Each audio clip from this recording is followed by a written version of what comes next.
el relator es el cantor. Claro, Claro, exactamente. Muchachos, estando en la dupla académica, no puedo menos que preguntarle cómo es relatar a Racing, ¿no? Siendo hinchas. Bueno, en mi caso, como yo nunca seguí la campaña de ningún equipo, fui bastante aséptico al respecto. Yo creo que el único día que pedí a Chaveta y grité el gol como un hincha y no como un relator fue el gol del Chango Cárdenas en Uruguay. Después siempre he conservado la ecuanimidad, a veces más. Para que nadie dudara de mí, a veces fui más duro con Racing que con cualquier otro. Es más, la mayoría del tiempo en lo que yo transmití fueron épocas brillantes de Independiente. Por lo cual transmití muchísimo a Independiente y me he declarado enamorado del mejor jugador de fútbol que vi yo aquí en la Argentina, que fue Bochini. Entonces, mucha gente de Independiente creía que yo era hincha de Independiente. Yo siempre fui hincha de Racing y en esa cabina, donde, por ejemplo, estaba Gañete, que era de Boca, el Negro Aguilar, que era mi locutor, que era de Boca, otros que era de River, algunos de Independiente, cada vez que había un clásico jugábamos algo, un almuerzo, una cena. O sea, que el hincha quedaba del micrófono para atrás. No sé qué hubiera sucedido si hubiera hecho campaña. O sea, yo no hice campaña. Al no hacer campaña, yo tenía que mostrarme como he tratado de ser absolutamente ecuánime y, por supuesto, detrás del micrófono demostrar la tristeza o la alegría, porque uno no puede dejar de ser hincha salvo cuando es periodista. Cuando se pone periodista deja de ser hincha y la ecuanimidad te lleva no solo a plantarte como corresponde frente a las cosas lindas, sino a plantarte como corresponde frente a las cosas feas. A ver, si uno se pone ninja, puede ser demasiado, digamos, laudatorio cuando la cosa viene bien y transformarse en demasiado crítico cuando la cosa viene mal. Así que en ese sentido yo no he tenido ningún tipo de inconveniente en decir a todo el mundo, desde el primer día que me hicieron la primera nota, que yo era hincha de Racing, pero lo he expresado con normalidad absoluta porque creía que mi profesionalidad estaba por encima de todo. ¿Vos, Chango? Bueno, relatar a Racing es mi meta cuando era chiquito y lo logré. Y una vez que estaba en Radio Colonia, yo pensé que iba a transformarme lo que Lito Costa Febre a los hinchas de River o lo que Pancho Caldero a los hinchas de Boca. Yo ya estaba compenetrado en que iba a ser a Racing toda mi vida. Además, en una casa que para mí era de lujo, como Radio Colonia, ¿no? Una radio valiente que nos acompañó a los argentinos en los peores momentos de la historia. Así que yo me sentía en el paraíso, ¿no? Estaba relatando a mi Racing en una radio que era cara a mis sentimientos. Pero después, bueno, Ernesto Cherkis Vialo encontró en mí algo que podía hacer dentro de Radio Rivadavia, ya por 1997, y junto a Walter Saavedra y un montón de grandes profesionales, me fui de lo que era la campaña de Racing. Pero me quedó eso de gritar el gol de Racing con la pasión, ¿no? Con eso que sale del corazón, y uno no solo que no puede disimularlo, sino que no quiere disimularlo. A mí me gusta que digan que soy hincha de Racing. Es una identidad que no... al contrario, me hace muy izquierda. Por eso, actualmente estoy en Radio 4 de Junio con mi amigo Juan Perial y otros amigos relatando a Racing. Y cuando estoy con el micrófono de Radio 4 de Junio, lo hago desde el corazón, con lo que siento, con las alegrías y las broncas, porque Racing es una mezcla de las dos cosas. El hincha dice en ese momento que muchas veces hasta una guerra con el periodista que hay en mí, porque yo estudié periodismo, ya les dije, gracias a la pasión por la radio. Pero bueno, esto de hacer a Racing con el corazón, que no tenga un camino lógico, como dice Gillo, y como bien me lo marca Walter Nelson, un querido amigo también, que lo tengo de colega en el Instituto ISPED, que lo conocen obviamente todos, no hace falta decir que es un relator emblemático de radio y televisión. Bueno, Walter me dice, no hay que relatar campaña, pero bueno, yo empecé haciendo la campaña de Racing en Radio Colonia, y no me arrepiento, pero sí digo, si uno tiene que ser lógico y hacer todo con la imparcialidad debida, aunque la imparcialidad también es subjetiva, no tendría que hacer una campaña. Pero bueno, yo lo hago porque lo siento así, sé que no está bien, y estoy relatando en Radio del Plata, como ya sabés, Carlos, actualmente, Sí. y lo hago de una manera profesional. Lo que sí, los goles de Racing no los puedo disimular, salen desde el corazón. En Rivadavia fue Claro. un gran Difícil, claro. desafío de Rivadavia, porque estaba en una radio histórica, ¿no? La que escuchaba mi viejo con los tangos de Larrea, con Antonio Carrizo, con Muñoz, la que escuché yo toda mi vida. Entonces yo digo, acá me tengo que poner las pilas, no tengo que ser un baboso fanático de Racing. Y trato de buscar ese equilibrio, pero no puedo. Cuando es un gol de Racing, aparece mi vieja Carmen, aparece mi tío Picho, aparecen mis amigos, y aparecen todos, aparece Palomero, la Tita, el Mariscal, el Chango, que se me fue hace poco y lo amo con toda el alma. Y esas son cosas naturales, son cosas que uno siente. Y si uno no las expresa cuando es feliz, es como que una parte del cable a tierra está fallando. Bueno, yo creo, sinceramente, que lo importante es que uno haga las cosas con honorabilidad. En la medida Sí. que uno sea esclavo de sus propios pensamientos, de sus propias emociones, y no las ligue a los intereses y a las cuestiones que están fuera de eso, yo respeto a todo el mundo y no le quito valor a ninguna tarea periodística, sea cual fuere. Eso sí, soy un crítico de quienes en este momento, en la mayoría de los canales de televisión, especialmente en Teis Sport y en el otro, en ESPN, en realidad no son hinchas, pero parece que trabajaran para River y para Boca nada más, porque uno se pone a mirar y habla River y Boca, Boca y River, River y Boca, Boca y River, y uno siente cierta molestia, porque si pierde Boca o River lo lamentan sin ponderar nunca lo que hace el rival, sino hablando de lo mal que hizo River o Boca, o sea, justifican toda derrota en lo mal que hace River o Boca y no en lo bien que puede hacer el rival. Eso sí que me molesta, porque esa gente que está ahí, al igual que los que fueron serios alguna vez y se transforman en payasos, eso sí que realmente yo los critico y no me parece bien lo que hacen. Unas preguntitas de cierre. Empiezo ahora con Gillo. Quiero preguntarte una pregunta con dos partes. Una es, ¿cómo se elegían? A mí yo siempre tengo esa duda. ¿Cómo se elegía qué partido transmitir? ¿No? Y la segunda, ¿cómo era la época en que vos relatabas, que yo recuerdo, cómo era la competencia? Porque, bueno, tenías que transmitir y en otra radio estaba Muñoz, en otra estaba, no sé, Bernardino Veiga, no sé si Fioravanti, luego con el tiempo Víctor Hugo Morales. Te cuento. Mira, depende en qué radio estaba uno. Yo, por ejemplo, en la única radio donde por contrato el partido lo elegía la radio fue los 2 años que estuve en Radio del Plata, lo que me causó más de un disgusto. El tiempo que estuve con Romay, lo negociábamos. Romay me decía siempre, andá segundo partido para no chocar con Muñoz de cabeza. Así que salvo que fuera un clásico, la radio trataba de esquivar a Muñoz.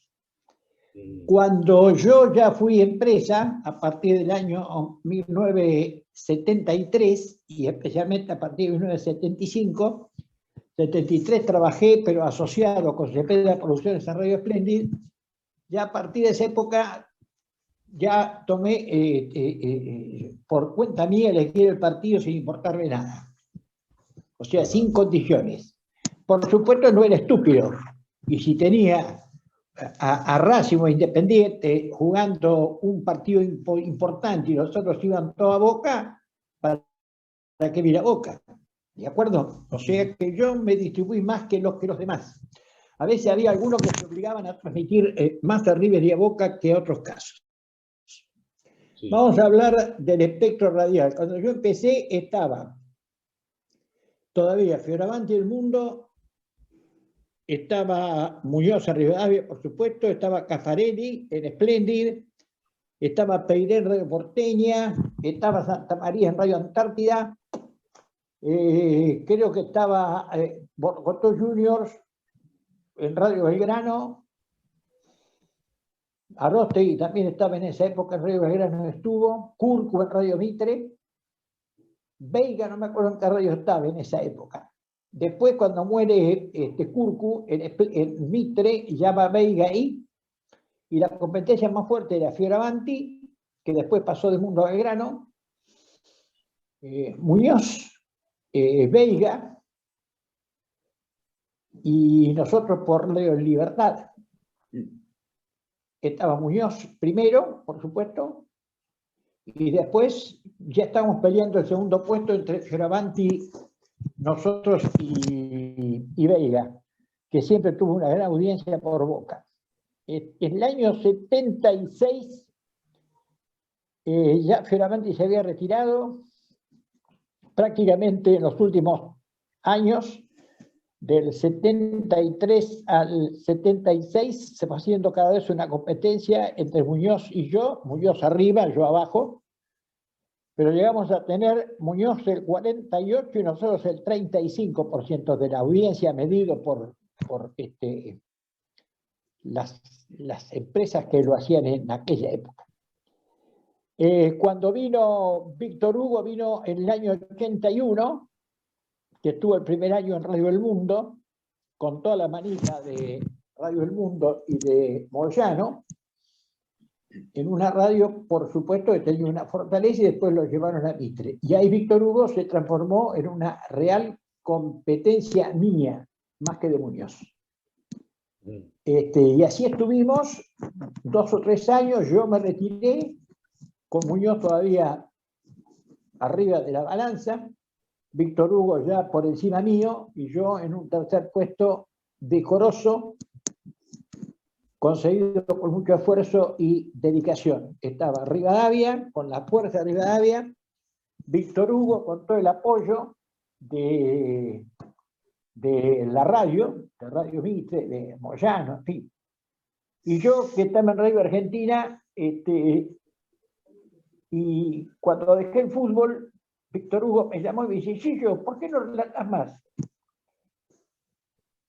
Yo tenía 40 años, pero eran muy malos tiempos para los negocios, andaba mal la cosa, yo llegué a tener 90 personas en mi cargo, tenía el fútbol de la A, de la B, el automovilismo nacional e internacional, el boxeo nacional e internacional. En Radio Splendid el último año estaba la inflación terrible, ríanse de la de ahora. En aquella época fue una inflación terrible de 400, 500% en el año. Era insostenible bancar una transmisión, y entre otras cosas me fui por eso, y me fui porque yo sabía que siendo libre me iba a resultar muy difícil ya lograr algo más de lo que había logrado. Libre significa no pertenecer a ninguna organización, cosa que iba a resultar difícil porque me hice la fama de persona complicada, y además quería hacer lo que me parecía a mí. Una independencia absoluta que nunca condicioné. Así que el día que dejé, Víctor Hugo me preguntó: ¿por qué dejaste el fútbol, Gillo? Y le dije: porque me siento Fittipaldi en el Copersúcar. ¿Ustedes saben quién fue Fittipaldi y quién fue el Copersúcar? Claro, claro. Sí, claro. Cuando le dieron, tenía un auto muy, muy pobre, digamos, ¿no? No, Fittipaldi, que había corrido para McLaren, las principales categorías, y había sido campeón, de golpe se le ocurrió tener su propio auto, el Copersúcar. Claro, brasilero el Copersúcar, ¿no? Entonces vos podés ser, si no tenés fierro, ¿viste? Por más que te esfuerces, sin fierro, se hace muy difícil. No, Chango, que ya hace difícil sin fierro. Tal cual, tal cual, tal cual. Pero bueno, Chango, yo te quería preguntar a vos, en realidad, cómo en esta etapa, en una época diferente del relato, con tantas redes, tantas transmisiones partidarias, tanta gente relatando, ¿cómo se hace para mantenerse y para conseguir, para tener el lugar hoy en el relato, ¿no? Te tengo que decir por primera vez en este programa que no lo sé. No lo sé porque siempre hice lo que me apasiona, siempre hice lo que me hace feliz, que es relatar. Como les contaba, es una dirección que con la vida, relatar fútbol para lograr la felicidad y compartirla con Nanu, que es mi pareja, mi esposa, mi todo, mis hijos. Todo lo hago en función de lo que me hace feliz y bueno, lo que me representa. Y siempre lo hice de la misma manera. Yo también relato algunos partidos de Morón, por ejemplo, ¿no? En un FM de Castelar. Sin embargo, lo hago con la misma pasión como si relatase, bueno, en Radio del Plata, como les conté, que me pasa en estos momentos, ¿no? Y por ahí el año que viene puede ser que no tenga nada, porque es tan cambiante la situación. No los quiero aburrir ahora con mi derrotero, pero he tenido años magníficos y he tenido años donde no parecía una radio, pero ni a garrotazos. Sin embargo, yo seguía de alguna manera relatando y yo celebro que haya redes sociales, que haya transmisiones por streaming en YouTube, que haya muchos canales para que el que sienta el relato lo pueda hacer, aunque no sea en una radio de primer nivel. Pero yo creo que llegar es hacer lo que te gusta, lo que te apasiona y poder superarte, o sea, tener algún micrófono abierto para después escuchar cómo salió esa transmisión y poder mejorar. Esa por lo menos es mi, qué sé yo, mi meta, ¿no? Tratar de mejorar al partido siguiente. Después, si puedo estar en una radio importante, que genere algunas divisas, ¿no? Porque también de esto es bueno vivir, mejor. Pero, insisto, Carlos, contestando tu pregunta, me parece genial, genial porque nos permite escuchar muchos relatores. No soy de escuchar tanto en estos momentos, pero sé que por las redes sociales uno puede ver la cantidad de chicos que por lo menos se están animando a dar sus primeros pasos gracias a las bondades de las redes sociales. Y el día de mañana seguramente van a tener alguna posibilidad en una radio importante. Yo en esta etapa de mi vida celebro lo que sea. Si no tengo nada, buscaré acá en mi casa la manera de relatar por streaming, pero siempre haciendo lo que me hace feliz. Muchachos, como pregunta de cierre, como pregunta final, me gustaría hacerle a los dos y hablar, teniendo dos especialistas del relato, hablar del relato. ¿Qué diferencias ven ustedes en el relato de cuando ustedes relataban, en el caso de Sillo y en el caso del Chango, cuando empezaste a relatar? ¿Qué diferencias ven en el relato? ¿Qué hay de distinto? ¿Qué hay de parecido? ¿Qué les parece? Empiezo yo. Bueno, en realidad son dos épocas distintas, absolutamente. En cuanto a uno, a través de la carrera uno va tomando la personalidad. No es lo mismo un cantor a los 20 que a los 30. Un relator de fútbol tampoco. Y posiblemente sean los 40 años cuando el relator de fútbol o el cantor alcanzan su máxima personalidad. ¿Ok? Una vez que uno alcanza su máxima personalidad, como dice Chango, ya no importa dónde lo hace ni para quién lo hace. Uno actúa para uno mismo. Trata de hacerlo lo mejor posible, no importa si está cantando en el Teatro Colón o en el boliche de la esquina. Si relata Morón o relata a la selección argentina. Yo creo que la diferencia que hay es que nosotros, o por lo menos la gente de mi época, se concentraba mucho más en el partido que en las cuestiones que lo rodean. Nosotros hablábamos de la tribuna, pero mucho más del juego, del fútbol. No nos ocupamos de la vida personal de la gente, ni estábamos tampoco tan encima peleando por un lateral, a veces el lateral es para uno o es para otro. No enjuiciábamos tan severamente a nadie. En todo caso, alguien dirá tibio, no, yo diría prudentes. Yo creo que hay una diferencia entre antes y ahora, y no sé qué es mejor o qué es peor. No sé si es mejor que haya 1000 relatando o sean menos los que relatan. Pero sí que haya 1000 oportunidades, le permita a todo el mundo echar rienda suelta a su vocación, me parece magnífico. Yo no creo que haya una diferencia en el fondo entre un buen relato de hace 30 años, 40 años, a un relato de ahora. Quizás sí haya diferencia con un relato de hace 70 años o 60 años, pero ya con la gente que comenzamos a relatar en los 60, en los 70, ya nuestro relato se diferenciaba de aquel. y yo no creo que ahora sea demasiado distinto, a no ser, repito, que a veces el relator se ocupa un poco más de lo que rodea el espectáculo que del espectáculo en sí. ¿Voy yo? Sí, dale, Chango. Bueno, lo sintetizó Gillo. La verdad que yo agregaría un poco a la cuestión de nombres, ¿no? Que han hecho bisagras en los estilos. Creo que hasta Víctor Hugo, hasta el 81, como bien dice Gillo, el estilo estaba bastante marcado, con un respeto enorme hacia la palabra desde ya, con una emoción que nunca decreció, sino todo lo contrario, se fue incrementando en todos los relatores, pero con Víctor Hugo aparecieron esos relatores con más palabras, con otras cosas, con estilos orientales, ¿no? Los uruguayos son muy buenos relatores desde ya, y que alguien como Víctor Hugo, ¿no? Alguien tan grande en cuanto a la palabra, en cuanto a sus convicciones también, no estoy hablando de cuestiones políticas, no estoy hablando de Víctor Hugo como relator, le haya inculcado cosas a nuestro relato que para los que venimos a tomar como ejemplo, nos haya servido, ¿no? Como escuela, sin lugar a dudas, en cuanto a la radio. En cuanto a televisión, yo creo que la bisagra la generó Marcelo Araujo, para mi punto de vista.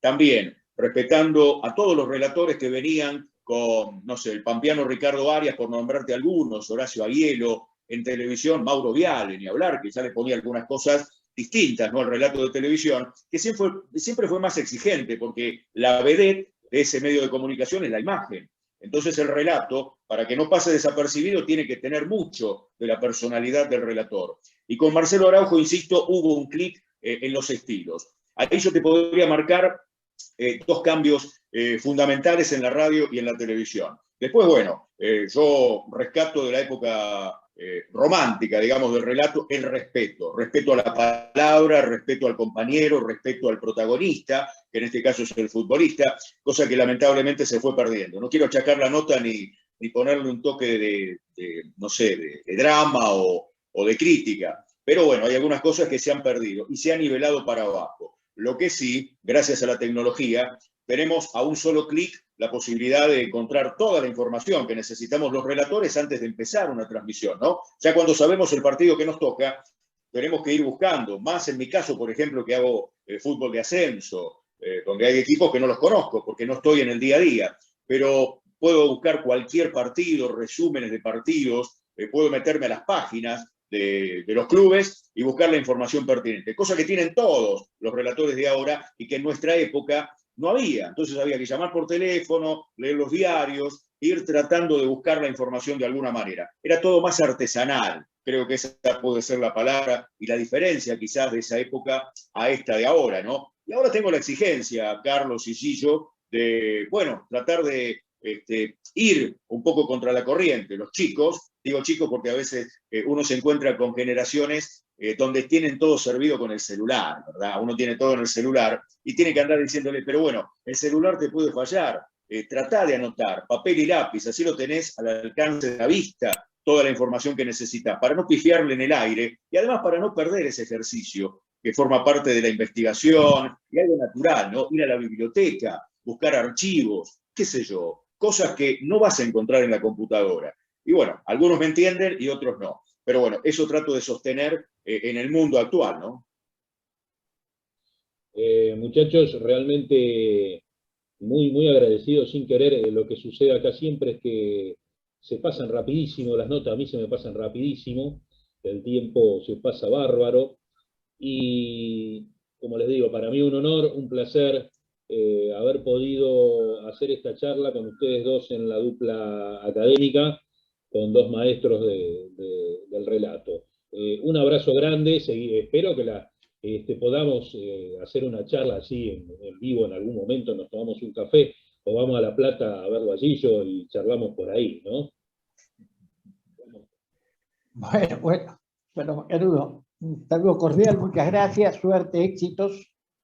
Y lo más importante, Edita, es que nunca pierda la ética. Después, cada uno tiene su estilo, pero la ética es lo que lo diferencia para mí. Gracias, un abrazo, chau Chango, suerte. Hoy transmitís Racing, ¿no? No, justamente hoy no me toca Racing. Bueno. El lunes tampoco. Yo, siguiendo un poco la línea de Gillo, insisto, y sin ser contestatario ni poner una nota de dramatismo, ojalá que se pierda la tendencia que se fue ganando en el periodismo. Un periodismo muy tendencioso, donde grandes maestros que uno ha tenido, ahora se los ve como tratando de tirar para un lado o para el otro, de una realidad que solamente uno tiene que contar. Uno no tiene que ponerse en primer plano ni en primera persona, sino ser un comunicador y dejar que los elementos con quien sea el destinatario, tanto sea en la radio, la televisión o algún medio escrito, sea esa persona quien saque las conclusiones. No tirar bajadas de línea. Yo creo que siempre hubo una cierta tendencia en el periodismo, pero de unos años a esta parte se ha vuelto realmente bochornoso. Por eso, si me pueden permitir estas últimas palabras, ojalá que se recupere algo de esa distancia que tenía el comunicador de los hechos, y bueno, y que no sean arrastrados, como actualmente pasa con muchos, lamentablemente. Abrazo grande, muchachos, y bueno, la seguiremos en algún bar seguramente el relato. Abrazo muy grande, ¿eh? Bueno, cómo no. Muchas gracias. Gracias, Chango. Suerte. Adiós.